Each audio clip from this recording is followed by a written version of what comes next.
And final preparatory session. Again, it's been an honor to host each individual. Each person comes with their expertise in the diocese and in our parish as well.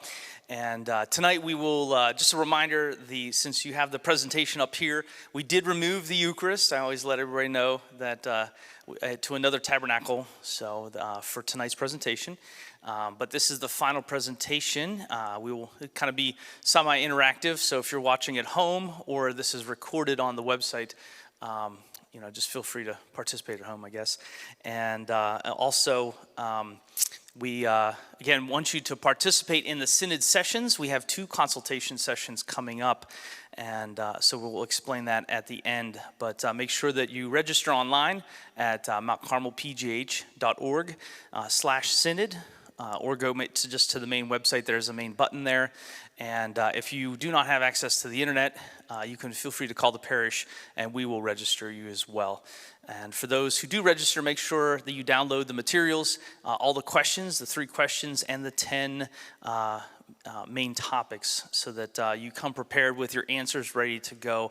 And the participant guide that's online or what you pick up at the parish will have all that information in there. And so with that, I'd like to also remind you tonight, we're not going to go over the briefing of the Synod. We've done that in the first 2 presentations. So if you're watching this video and you watched the previous ones, you would have already read or have already saw that presentation, and you can have more information. So I'm going to invite up John to introduce our speaker tonight.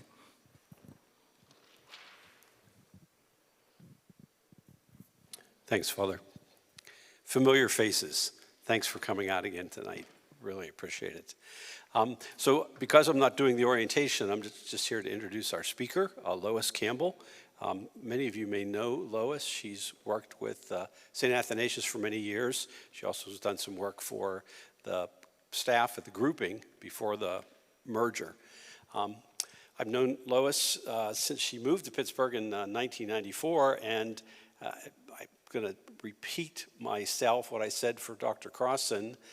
The 2 greatest things I could say about Lois is that she's a woman of deep faith and a woman profoundly involved and committed to the church in carrying on the mission of Christ. I first met Lois when she moved here from Scranton, and she became a consultant to the parish services office in helping parish pastoral councils in their formation. And I've had the luxury of knowing and working with Lois ever since she moved here. She's got many years of experience in leadership, organizational development, group process. Her experience is national. She's lived in multiple places. Pittsburgh's the longest, other than where you grew up. Even more than where you grew up. She grew up near Detroit.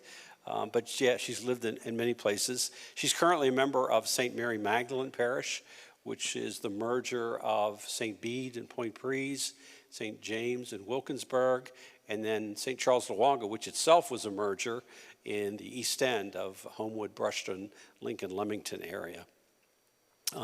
She's a longtime member of a Christian Life Community, which is the worldwide lay Ignatian community, and actually Lois and I are both members of a group called Hesed. Hesed is the Hebrew word for God's faithfulness and kindness.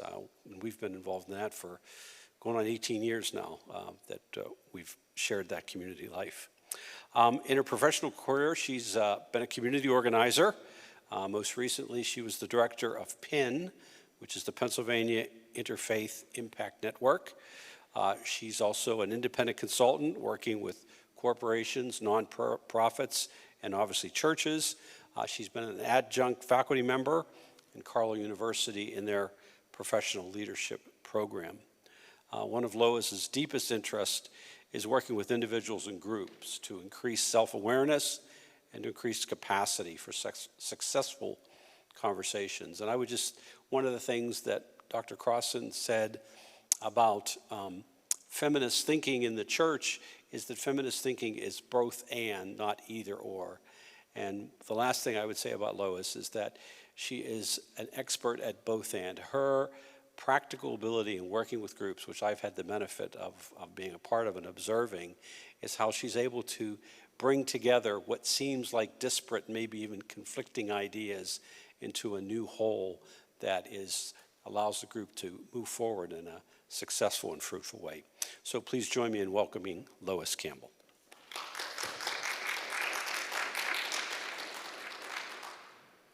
Turn that off and use the other one.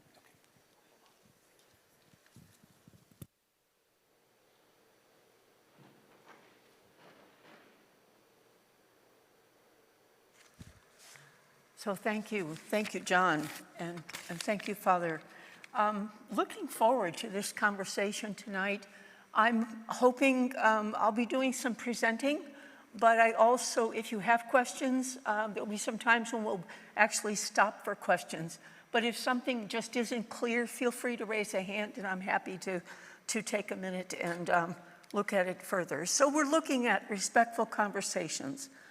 And our goal for the evening, as I see it, is two things: to explore the assumptions, the attitudes, and the skills that make it possible for us to have respectful, strong conversations, especially in this context. And then to take some time before the evening is over to practice a little bit with each other. What we'll be talking about is the content of the presentation, but to really take some time with each other. Before we start, I want to pray together. And this prayer is written by Jan Richardson. And I just thought it was appropriate. She calls it a prayer for the group. And if we could just take a moment and quiet ourselves, and then I will pray it out loud and we can pray it together. Oh God, we have struggled to know our lives as sacred texts, to perceive the ways you have written your own story within us, to understand how the word still seeks to take flesh in and through us. And we have hungered for places of safety and of community in which to do this, to gather in the company of others whose stories and prayers both challenge and echo our own. Let this be a place to enter into the mysteries that lie at the heart of who we are. Let our praying prompt us to question, to move beyond familiar habits and patterns and routines, and to imagine possibilities beyond what we can see. In this place, O God, may we find a place of hospitality for all who we are. Here among this group, may there be comfort and challenge, mystery and grace to provide sustenance for our every step. For everything that lies within each of us, may there be a welcome. May this be a refuge for each of us, a place of meeting, a shelter. O God, may this be a sanctuary. Amen.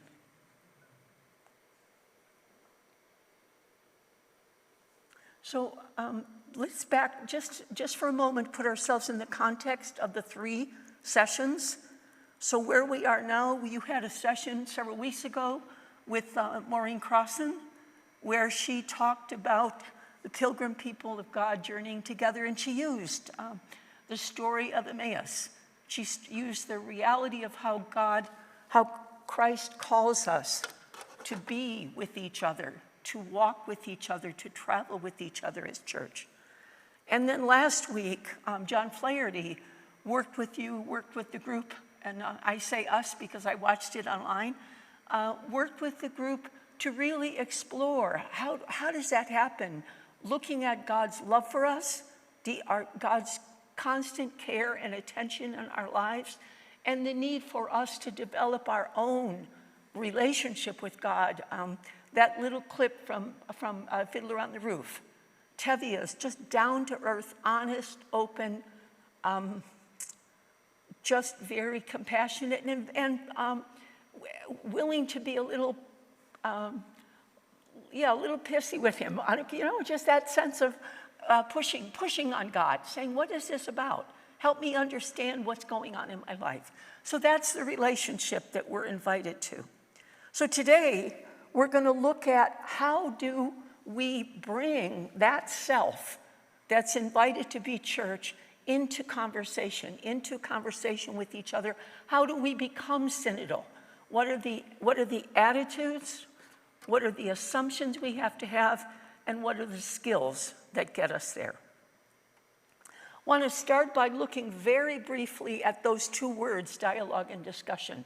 The last four themes that we're looking at tonight are about how we're speaking honestly and openly, how we're listening to each other deeply, but how we can move into dialogue with each other and how that sets the stage for us to make our decisions in a more discerning, more collaborative, more consensus, more listening to the Spirit way. So I wanted to look at those two words briefly. Discussion. Discussion flows from the same root as percussion and concussion. And if you think about those two words, they're sort of things banging against each other, aren't they?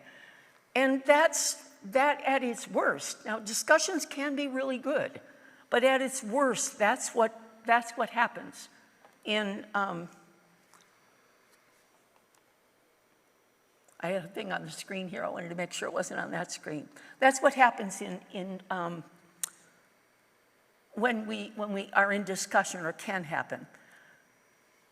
That being in discussion is about analyzing, dissecting, breaking something open. The image that I have of discussion is people sitting across from each other at a table and kind of going back and forth on an issue. And the goal is normally to persuade, it's normally to win, to have my point win out. Dialogue, on the other side, comes from two Greek words, dia, which means through, and logos, which means meaning or word.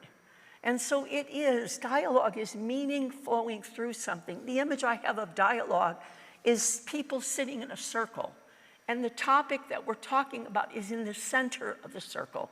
And it's like we're adding meaning, we're adding insight to it without contradicting each other, without trying to oppose or say, no, I don't agree with that. We're just adding meaning and letting all the differences show up in the room. So what happens is the goal is that you're widening and deepening the understanding of whatever the topic is.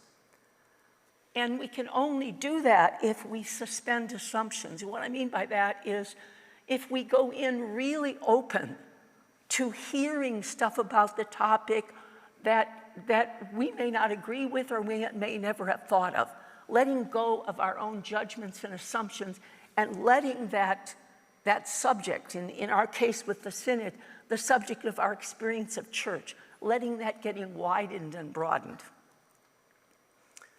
So let's look at some assumptions that can get us to dialogue and particularly to respectful conversations. The first is the place John started with last week, the consciousness that we are all made in the image of God, that prayer, we carry God with us. And that's not just me, it's every single person that is in conversation with me, that we are all carrying the image of God. And that implies a lot in terms of how we are with each other, how we receive each other. The second thing is, not only are we conscious of the fact that we're made in the image of God, but we need each other. As humans, we're made to be in relationship. We go to God with each other. We go through life with each other. We become who we are in relationship, not in isolation, right? That's my experience.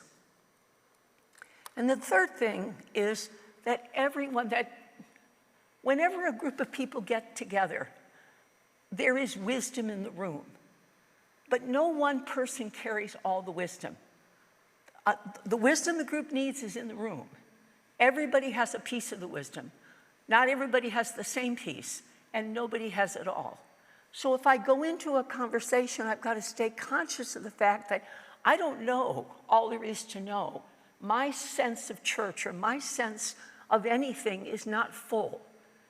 It's the wisdom of the whole group. So those three, and Francis speaks of this a little bit, I think, in Fratelli Tutti.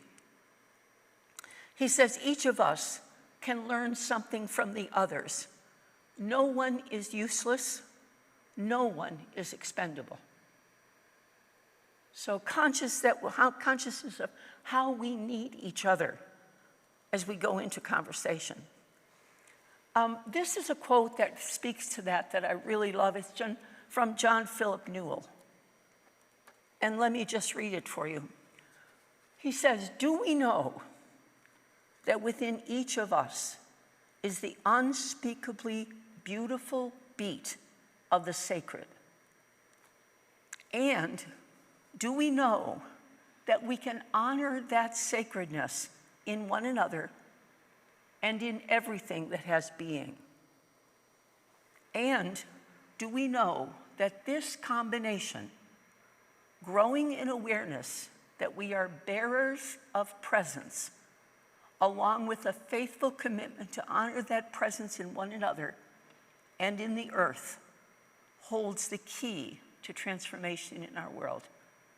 Just think about that it's how, and none of us can do this perfectly, and none of us do it all the time. But in the moments when I can be conscious that every single person I'm with is a bearer of the presence of God, then how am I with them? Doesn't that fundamentally shift my presence and my receptivity to them? A little bit more about assumptions that take us to dialogue. It's true that we are all containers of the Spirit of God, but it is also true that we're all human, we're all wounded, we're all limited, we're all imperfect, we are all, as Ignatius would say, we are all loved sinners. And that reality is true of me and any person that I happen to be sitting with. The second thing about that relationship is I can't ever fully know what the person or persons I'm with are carrying in this moment, from their past, throughout their lives. I cannot know what the other person is carrying. Father Greg Boyle, who is a Jesuit who works with Homeboy Industries, which is a collection of industries that have resolved around his ministry with gangs in San Francisco. And this is a quote from Greg. He said, "It would seem, quite possibly, that the ultimate measure of health in any community might well reside in our ability to stand in awe at what folks have to carry, rather than in judgment at how they carry it." Can I stand in awe at what someone carries instead of in judgment about the way they carry it? And then the third thing I think we have to keep in mind is that we can't know what the other person means when they say or do something. We can know what we see, we can know the meaning we make of it, but we can't know what they intend unless we inquire and the relationship is trusting enough that they're willing to share what they really meant. So there's a quote about that also that really comes from my graduate work in Seattle. It says, any of us, let me speak in the personal, all I ever have is the story I make up in my head when someone says or does something in front of me. All I ever have is the story I make up in my head when someone says or does something in front of me. Think about that for a minute. Because we forget that. And I want to introduce a model which I find incredibly helpful. That really talks about that. It's called the Ladder of Inference. I don't know if any of you have seen it before.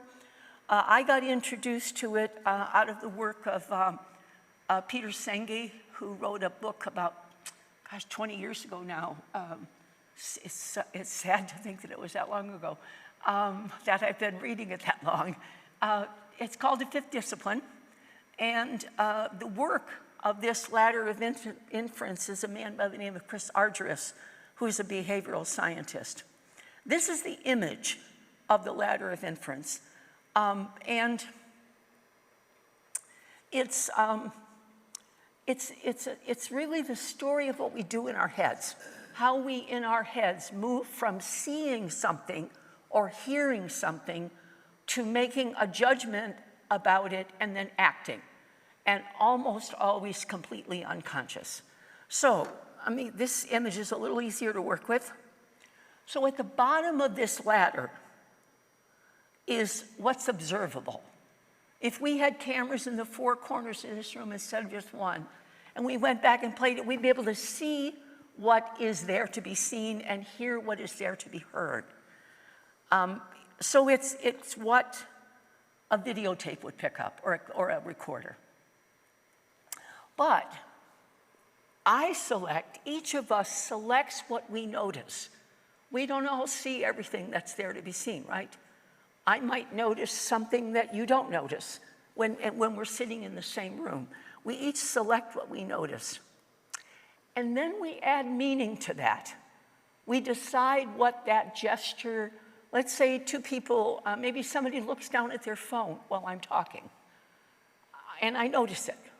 I decide what that means, right?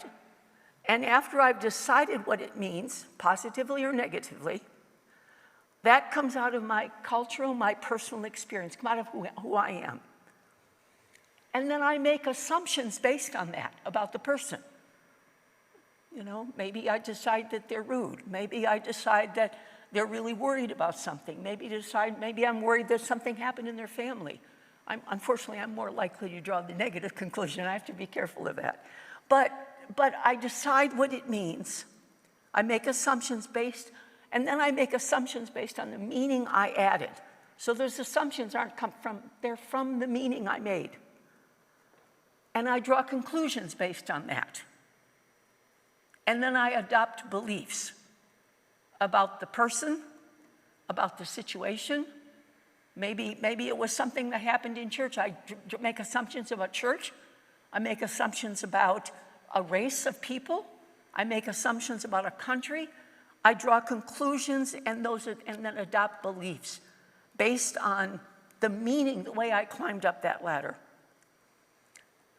And those beliefs could be about anything in the world. And then I take action.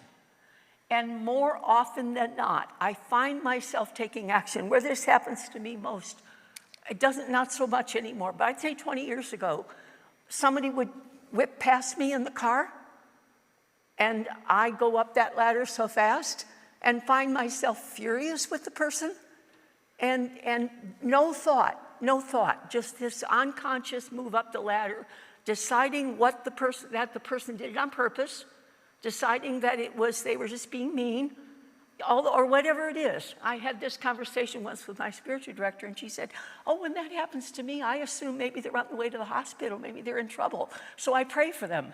Well, we go up different ladders, but we do it. Don't we do it all the time? It's how our minds work. The only thing I'd like to add to this is that we don't do that with a blank slate every time. Once I've gone up a ladder around something, there's a reflexive loop. So the next time I'm in a similar situation, it affects what I notice. So I'm more likely to notice. So if I come into a parish for the first time, and the first time I don't have a terribly positive experience, the next time I'm likely to come in and notice all the things I don't like. If I have a positive experience, the opposite is likely to happen. Is that your experience? That's what happens. I think that's how we work. So, what can we learn from this? First of all, what I said to start, all any of us ever have is the story we make up in our head. when somebody says or does something in front of us. The second thing is we get in trouble when we think that the story we made up is the other person's reality. And it's easy to do that. It's especially easy to do that when anxiety is high. When anxiety is high in a group, in a relationship, or even just in me, maybe it's not high in anybody else, it becomes much, much, much more difficult, almost impossible to, without help, separate the judgments that I made from what the person did. When anxiety goes up, it gets much, much, much harder. We can't stop the process in our heads. It is how our minds work, but we can become aware, conscious of the process, and we can, in fact, kind of walk back down the ladder. And we walk back down the ladder by asking ourselves questions. You know, well, I suddenly find myself angry in the car, or really maybe angry sitting in a meeting with somebody. And I can stop and say, what's that about? And then I'll probably hear the judgment in my head. And then I can say, well, where'd that come from? And I can walk down the ladder and I can take that judgment and put it aside, or at least know where it came from. And with the other, maybe we notice somebody else really got mad at something I said, and I don't know what it was about because I was really trying to be very, I was just saying something I thought was neutral. I can ask, I can inquire about what happened in them and help them walk back down the ladder.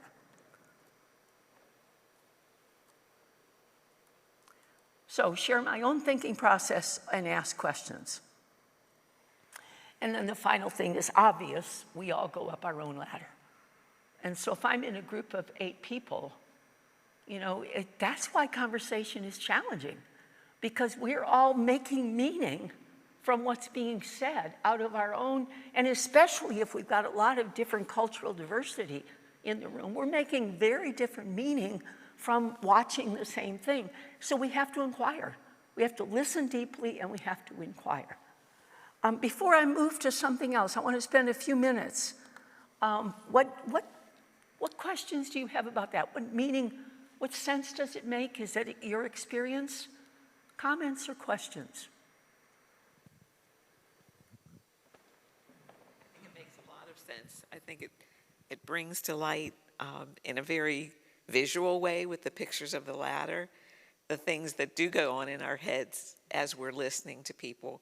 And I think John mentioned it, or the first session, it mentioned it, that when we're listening, oftentimes we're already formulating our response before the conversation even gets any farther. And I think that's how we do it. Mm-hmm. We go up that ladder many times faster than the person is articulating what they're sharing. Mm-hmm. And it makes it much more real to me now to watch those steps and back down the ladder when I would need to. Yeah. Anybody else?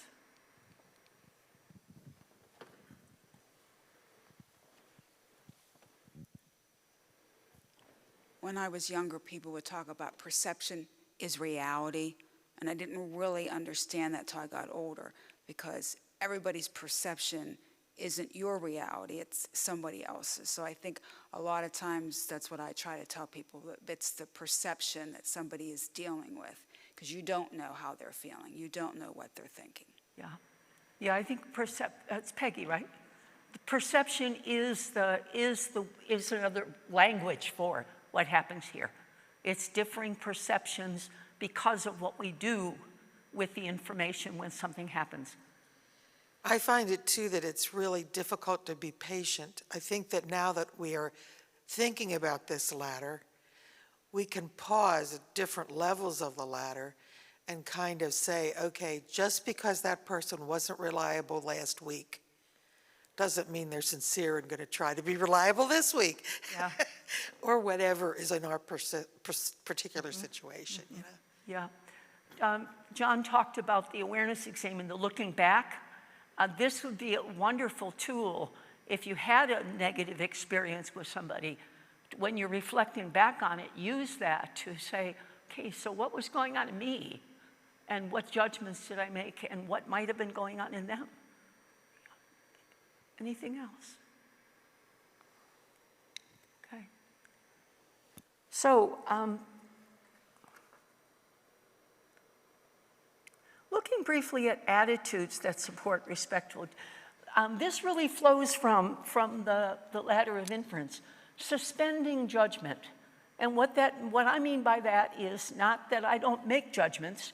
I can't really stop myself from making judgments, but I don't have to act on them.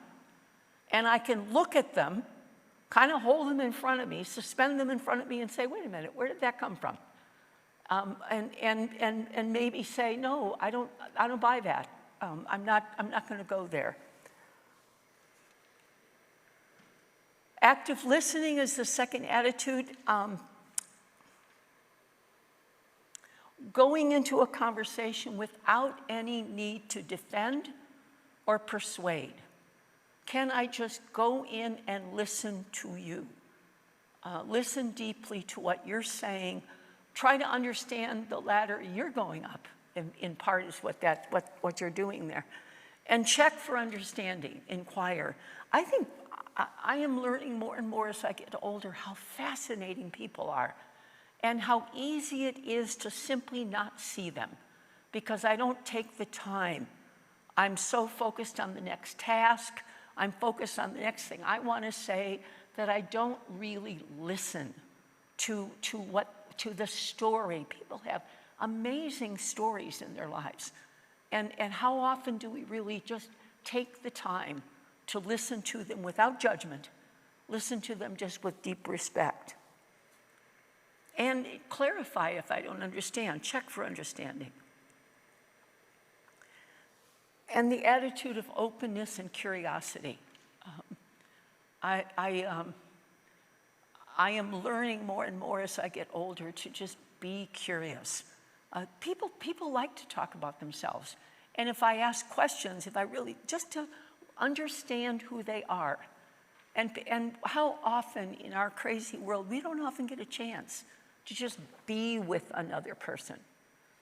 So openness and curiosity and deep respect for the other. And finally, courage and kindness. And I say courage because lots of times if I start to make an assumption, it's checking my assumptions. It sometimes takes a lot of courage, because I'm not sure how people are going to receive it. Just asking a question can take courage, and certainly sharing something about myself can take courage. So exhibiting courage and also kindness. And I love one of my favorite things that Pope Francis, with all the brilliant things that he said, when I heard him say that one time, who am I to judge? And I think if I could learn to live with that, if he is not willing to judge, then, and I don't mean because we do judge, but if I'm willing to pull that judgment back and not act on it, pull the judgment back and get it, that this is just my judgment and it's not the person. It's different than the person. So in approaching the conversation, just very briefly, as you go into it, make sure you're clear about the goal. In these conversations, it really is to collectively hear and understand people's experience of work, of church, and people's experience, the stories that are most important to them about church, what they hope for in church, what they've experienced, what they love about church, and what has distressed them about church, where they have felt hurt by church. So be clear about your goal as you go in. In this case, it's to broaden our understanding, to understand the other, I would say to build relationship with the other, to really become church more and more, to share your own perspective and see where we have common ground. And then as you approach the conversation, doing your own work, and this relates back to what John said last week, praying for openness, making sure that I'm really working on understanding myself, growing in my own self-awareness, having a prayer life, understanding my own biases, understanding my own motivation, recognizing my own hooks and triggers. So just being conscious of those as I go into conversation. This is a quote from my graduate program that I kind of try to live with all the time.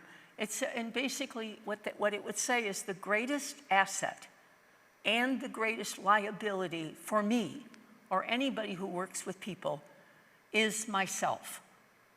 It's critical that I'm aware of how I am impacting the other by what I say and do, and how I'm being impacted, how I am impacting you as I sit with you. You know, I tend to be a reasonably strong person. I can bowl people over, and often I'm not even conscious of it. So if I'm going to work effectively with people, I have to be conscious of how I'm impacting the other and how I'm being impacted by them, and not just automatically act out of either of those things. Just again, notice them, and then I can make a decision about my behavior. So 2 skills before we end. First is listening. And there really are only 2 skills in respectful conversation. It's how I speak and how I listen to the other. And so listening, paying attention to the others, welcoming non-judgmentally,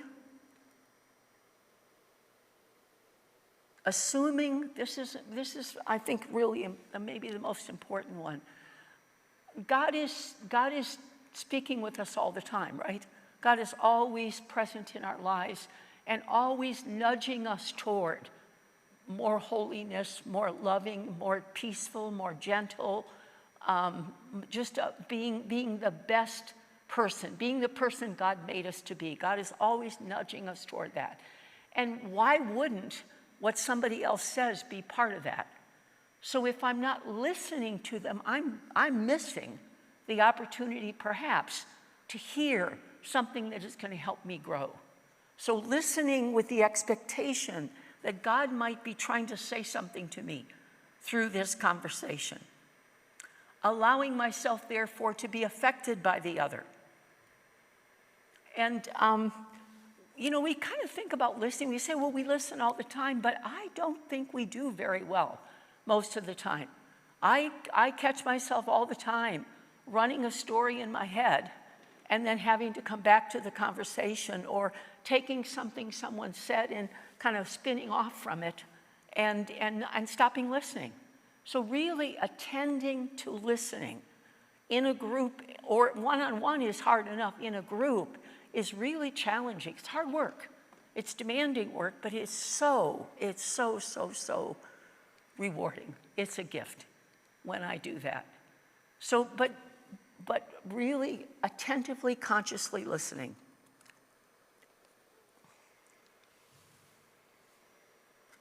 The Jesuits did some work on, they call it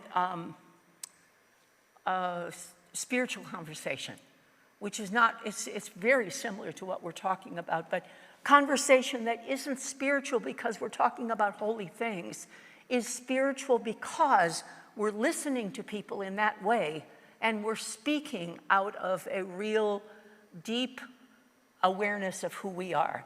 So they would say that what is going on in the other person and in me, what we're asking is the question we're asking is, what is going on in the other person and me? And the other part of that question is, what is God up to here?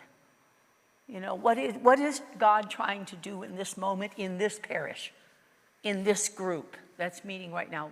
What is God about? What is the Spirit trying to do here? That's the thing you're listening for in these conversations. And then the second skill, intentional speaking. And the word intentional speaking also comes from the Jesuits. So we don't, it's speaking that really comes deeply, it's thoughtful, coming from the heart.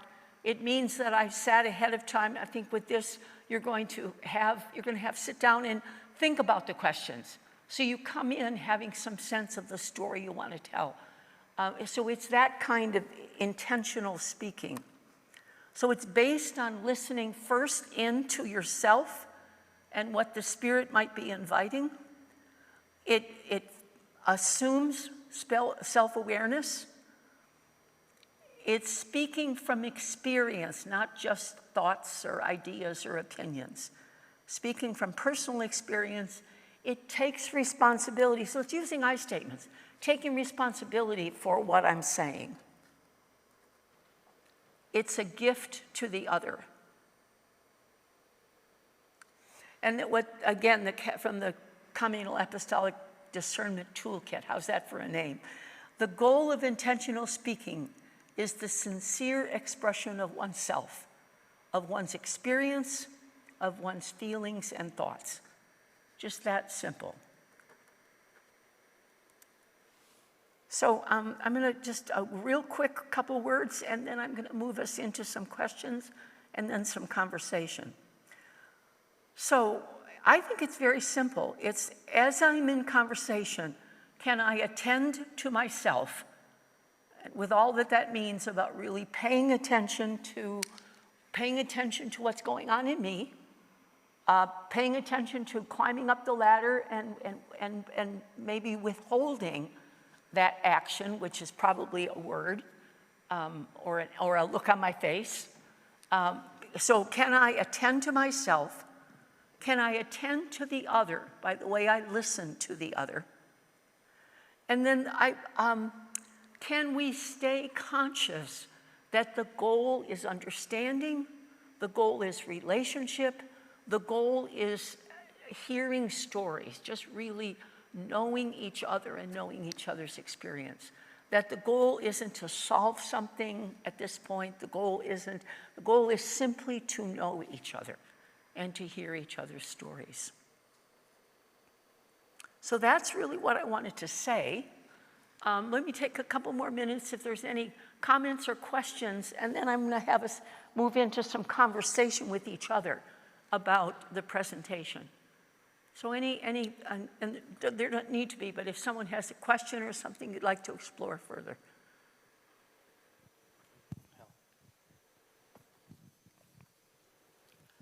If you could back up a couple of slides, it might help to active listening.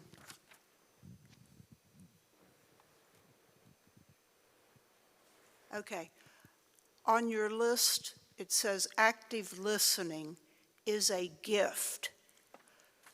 That sounds to me like it's implying that it is a talent that you have or don't have. I always thought it was something that could be learned. Yeah, when I say it's a gift, I mean doing it is a gift. I think we can all learn, develop the skill and do it. Doing it and offering to listen to someone and deeply listen to them is giving them a gift. That's what I meant by that. Thank you for that question. Anything else? At the end, could you then move forward one slide? At the end of intentional speaking, I would like you to repeat that bottom goal a little more slowly. Repeat the goal? Yes, please.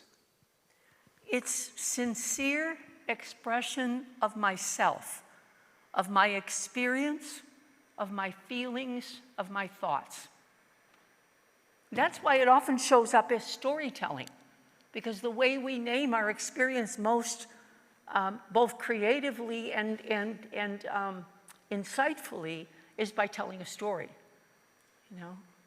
And actually, that's a real important, I want to say, trick tool. If you're in a conversation with someone or within the group and you just hear opinions, You can ask for a story. So tell me an experience that took you to that.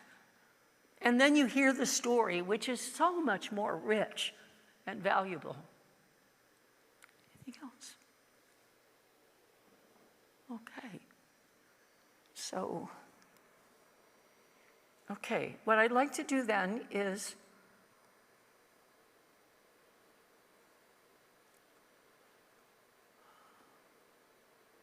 I was assuming a group of 3 persons. Now, it could be a group of 2, but I'm thinking in a group of about 3 persons, not bigger than that because we don't have a lot of time. In a group, have a conversation with each other about this presentation. Give the listening to the other. Make sure everyone gets a chance to speak if they choose. Make sure you're really listening. Check for understanding. Share your own experience. And the 2 questions I'm proposing are, what particularly caught your attention? What resonated with you or felt challenging or difficult? And then just have a conversation with each other. And I'm going to give you about, maybe about 8 minutes or so, and then we'll have a few minutes to come back and just debrief and have a little bit more conversation. Okay, so I don't know if you can, most of you are sitting near someone. It can be 2 because of time, or it can be 3. Sure enough. Can I, since people are like live streaming this, can I tell them to do it at home and then kind of? Oh, let me do that. Yeah. So. So if you're at home watching the live stream, and you're with someone, have the same conversation there and try to use the same skills. Should I like tell them like stop the recording and everything and just say, hey, we're done, or should you want to?